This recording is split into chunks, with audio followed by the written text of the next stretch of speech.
तो चलिए यहाँ 180 से शुरू करते हैं। जो इससे पहले नहीं देखे हैं जाकर जरूर देख लेंगे, ठीक है। एक प्लेलिस्ट भी बन जाएगा ताकि आप लोग के लिए आसान हो सके। तो 180 में क्या है कि पापनासम रामैया शिवन किस संगीत शैली के भारतीय संगीतकार थे, ये यहाँ पूछा जा रहा है। जिसमें कि ऑप्शन आप देख सकते हो। तो ये क्या थे, कर्नाटक संगीत से थे। तो पापनासम रामैया जो है शिवान को 1971 में मद्रास संगीत अकादमी के द्वारा, ठीक है, संगीत कलानिधि से सम्मानित किया गया था। उन्होंने 1930 और 40 के दशक में कन्नड़ और तमिल सिनेमा के लिए फिल्म संगीत भी तैयार किए थे और इन्हें तमिल का त्यागराज के नाम से भी जाना जाता है। तो पूछ लेगा कि तमिल त्यागराज के नाम से किनको जाना जाता है, तो आपको बोलना पड़ेगा रमैया शिवम को, ठीक है। अमीर खुसरो जो थे 1253 से लेकर 1325 तक को कव्वाली बनाने का श्रेय दिया जाता है अमीर खुसरो को, जबकि तुका दोजी महाराज ने भजन और कंजरी भजन की शुरुआत की, जिसे कंजरी वाद्य यंत्र के साथ बजाया जाता है, ठीक है। तो यहाँ पर देख सकते हो, यहाँ पूरा एसीसी का है। सीजीएल 2024 समय पूछा गया था, ठीक। उसी तरह एक रेलवे का भी आपका चलेगा। बस मैं चाहे आपको जो है आपको बने रहना है। वर्ष 1986 में प्रसिद्ध संतूर वादक पंडित शिव कुमार शर्मा को किससे सम्मानित किया गया था? तो संतूर वादक आपको तो सबसे पहले ही जानना है कौन है, तो शिव कुमार शर्मा। तो यहाँ बोल रहा है कि उनको जो सम्मानित हुआ, क्या चीज़ से सम्मानित किया गया था? तो आंसर आपका यहाँ जो है हो जाएगा बी, ठीक है। संगीत नाटक अकेडमी पुरस्कार से। तो सब को डिटेल सब एक्सप्लेन करना कोई ज़रूरी नहीं रहता है, कोई कोई इसीलिए है, लेकिन ज़्यादातर आपको करते हैं, एक ही दो को छोड़ते हैं। शास्त्रीय सरोद वादक अमजद अली खां, तो सरोद वादक है अमजद अली खां को 2001 में भारत सरकार द्वारा किससे सम्मानित किया गया था? तो पद्म विभूषण से सम्मानित किया गया था। उस्ताद अमजद अली खां सरोद सम्राट हैं, वह एक भारतीय शास्त्रीय सरोद वादक हैं और जो अपने स्पष्ट और तीव्र एखाड़ा तान के लिए जाने जाते हैं। उनका जन्म ग्वालियर में हुआ था और उनको पद्म से 1975 में मिला, पद्म भूषण 1991 में, संगीत नाटक अकेडमी भी मिला 1989 में और संगीत नाटक अकेडमी फेलोशिप 2011 में, ठीक है। वही है, नेक्स्ट है 183। पूछ रहा है कि किसके द्वारा आविष्कार की गई कुछ तालों में त्रिमुखी, पंचमुखी, सप्तमुखी और नौमुखी शामिल है? तो ये है आपके एम बाला कृष्णा के, जो कर्नाटक संगीत के एक प्रसिद्ध गायक हैं, संगीतकार रहे थे। उन्हें पद्मश्री 1971 में मिला, पद्म विभूषण जो है 1991 में। पूछ लेता है कि 1991 में पद्म विभूषण किसको मिला, तो आपको ये सब याद रखना है, टी बाला कृष्णा। बात है संगीत नाटक अकेडमी 1975 में, यूनेस्को से महात्मा गांधी का रजत पदक 1995 में।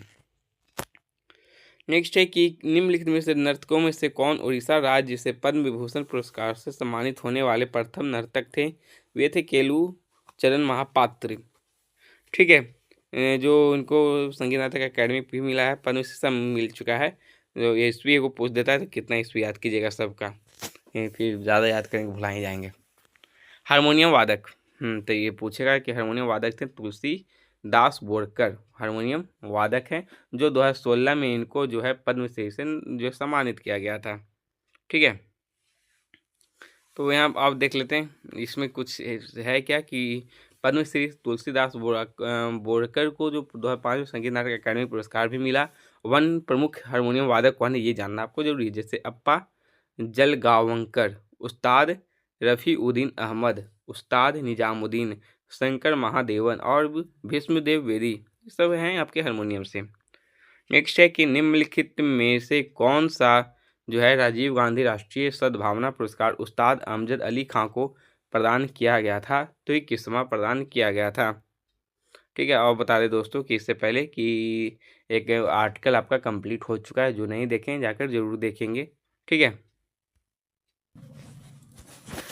यही है कि ईश्वरी प्रसाद को कथक के किस घराने की शुरुआत करने का श्रेय दिया जाता है? तो लखनऊ घराने का, ठीक है। लखनऊ घराने की स्थापना जो है अवध के अंतिम नवाब वाजिद अली शाह के संरक्षण में हुई थी। इस घराने की विशेषता अनुग्रह और लालित्य पर जोर देना है। अन्य कथक घराना है कि जयपुर, जैसे अन्य कथक घराना और संस्थापक जयपुर घराना के भानुजी, बनारस घराना के जानकी प्रसाद और रायगढ़ घराना के आपके हो जाएंगे राजा चक्रधर सिंह। चलिए नेक्स्ट यहाँ बात करते हैं कि वर्ष 1998 में किस प्रसिद्ध संतूर वादक को उस्ताद हाफिज अली खां पुरस्कार से सम्मानित किया गया था। तो शिव कुमार शर्मा जो है यहाँ आपके आंसर हो जाएंगे। ठीक है, क्योंकि एक संतूर वादक है। इससे पहले आपको हम बता दें थे इनके बारे में, कभी इनको पद्म विभूषण मिला, पद्मश्री मिला, तो इसलिए अभी नहीं बताए हैं। निम्नलिखित में से किस पार्श्व गायिका को कर्नाटक रत्न पुरस्कार प्रदान किया गया है। तो भीमसेन जोशी को प्रदान किया गया है। वह हिंदुस्तानी शास्त्रीय संगीत की किराना घराना परंपरा से संबंधित है। पुरस्कार भारत रत्न भी मिला 2008 में, पद्म भूषण 1985 में और पद्म विभूषण 1999 में। ठीक है, अर्जुन सिंह ध्रुवे जो हैं आपके को निम्नलिखित में से किस आदिवासी संगीत और नृत्य विधा के लिए तुलसी सम्मान से सम्मानित किया गया था। तो वो हो जाएगा बैगा। और आगे चलते हैं, अब इस पे बात नहीं करते। 1987 यहाँ आप देख सकते हैं 1991 कि 1987 में किस पार्श्व गायिका को नाइटिंगेल ऑफ एशिया पुरस्कार से सम्मानित किया गया। तो यह हो जाएंगे आपके आशा भोसले। उनके नवीनतम पुरस्कार यश चोपड़ा मेमोरियल अवार्ड ये सब रहा है उनका। चलिए नेक्स्ट है कि एक भारतीय नृत्य कलाकार और कोरियोग्राफर थे जिन्हें भारतीय शास्त्रीय और लोक नृत्य शैलियों के लिए यूरोपीय नाट्य तकनीक अपनाकर नृत्य की एक मिश्रित शैली का सृजन करने के लिए जाना जाता था। तो वो थे आपके यहाँ उदय शंकर। चलिए नेक्स्ट 193 पे आते हैं कि छन्नू लाल मिश्र किस संगीत वंश से संबंधित है। ये आपके यहाँ पूछ रहा है। तो यहाँ आपके ऑप्शन आप देख सकते हैं दिल्ली जयपुर। तो यहाँ जो है आपका आंसर हो जाएगा किराना संगीत घराना है।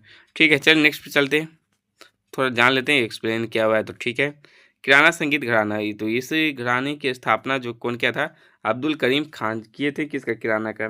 ख्याल गायकी और ध्रुपद धमार को मिलाकर आगरा घराने की गायकी बनाई गई है। और छन्नू लाल मिश्रा को जो है 2010 में पद्म विभूषण और 2020 में पद्म भूषण मिला, 2010 में, विभूषण मिला 2020 में। ठीक है, नृत्यांगना प्रसिद्ध संयुक्ता पाणिग्राही का संबंध निम्नलिखित में किस नृत्य से। तो ये ओडिसी से संबंध रखती है। ठीक है, जिनको पद्मश्री 1975 में मिला। ओडिसी नृत्य के प्रतिपादक केलू चरण महापात्र, कुमकुम मोहंती, प्रोतिमा वेदी और सुजाता महापात्र है।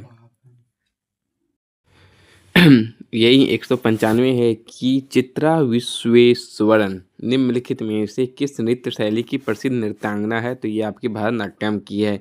अब भरतनाट्यम जो तमिलनाडु से है। चित्रा विश्वेश्वरन के पुरस्कार मिले हैं, पद्मश्री मिल चुके हैं, 1992 में मिल चुके हैं।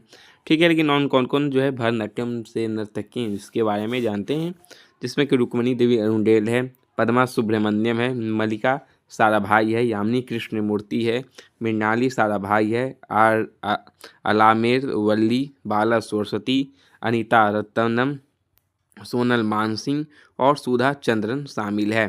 ठीक है, वही बात। अब चलिए 196 पे आते हैं कि निम्नलिखित में से भारतीय संगीतकारों में से कौन हिंदुस्तानी संगीत के क्षेत्र में रागों को 10 ठाटों में वर्गीकृत करने के लिए उनके योगदान के लिए जाना जाता है। जिसमें आपका ऑप्शन आप देख सकते हैं, जिसका आंसर आपको हम बता दें तो आंसर आपका यहाँ हो जाएगा पंडित विष्णु नारायण भातखंडे।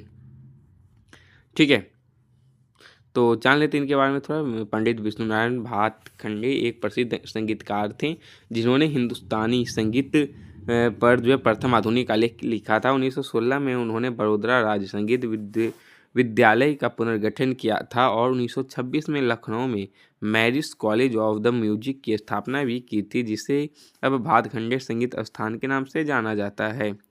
ठीक है, उन्होंने स्वर मल्लिका और श्री मलक्षय संगीत मतलब उपनाम चतुर पंडित नामक पुस्तकें प्रकाशित की। चलिए, विजय किचलू यहाँ दिया हुआ है से संबंधित है। तो विजय किचलू जो है यहाँ आपके आगरा घराने से संबंधित है। ठीक है, तो ज़्यादा ही उनके बारे में नहीं कुछ है। तो चलिए, और आगरा घराने के अन्य प्रतिपादक में एक फयाज खान भी आपके आ जाएंगे। जान लेना है कि आगरा खान में एक फयाज खान भी हैं।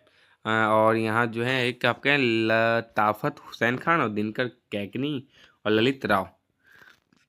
चलिए, 198 संगीत नाटक अकादमी पुरस्कार 2003 प्राप्त करने वाली थीयम सूर्यमुखी देवी को जो है 2003 में उनको कौन सा योगदान के लिए जाना जाता है। मतलब वो थियम सूर्यमुखी देवी जो है किस नृत्य से संबंध है?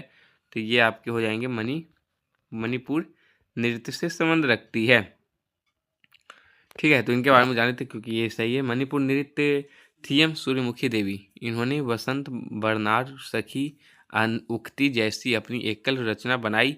वन्य मणिपुरी प्रतिवादक हो जाएंगे गुरु विपिन सिंह, मैसनाम अमूवी सिंह, राजकुमार सिंह जीत सिंह, सौगेजम थानिल सिंह, थिंग बैजन बाबू सिंह, दर्शना झावड़ी, ये सब हो जाएंगे।